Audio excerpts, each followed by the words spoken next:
27 годишниот Јосиф Мишевски од Гостивар има ретко заболување на кожата. Со него истата судбина ја делат уште 20 жители на Македонија. Тој се посветил на фармацијата.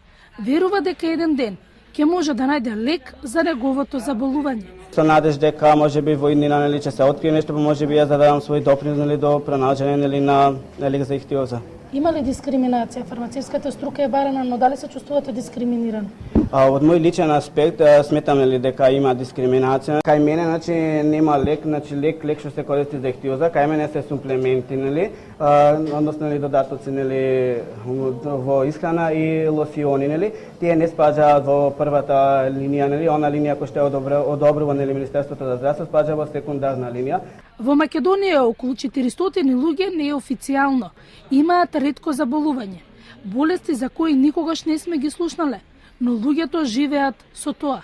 Се бориме да се стават некои нови иновативни лекови за малигни заболувања, пошто тоа е многу важно, иако се ставија некој наскоро, меѓутоа работиме на многу полиња. Во моментов се работи на ставање на лек на позитивна листа за мускулната атрофија и едноставно мислиме дека ќе успееме и во тоа. Секој нов лек што дава нормален живот на луѓето со ретки болести е важен во медицината, велат докторите. Добив повик од Словенија за новиот лек кој што е за спинална мускулна атрофија, кој веќе е во план и за тоа ќе говориме денес да се донесе во државата, а тие веќе го немаат, слушнале дека ќе го има оваа држава и ми е драго дека и можеби по некој начин и на некој начин се препознаваме. Нашиот центар нуди цел спектар на исследување на ретки болести, што мене многу ме радува за овие неколку години што го раководам.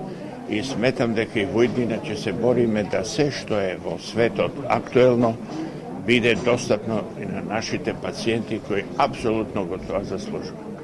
Јосиф по завршената пресконференција ќе се врати во родниот Гостивар. Верува дека денешниот ден изјави нема да бидат само за овој ден.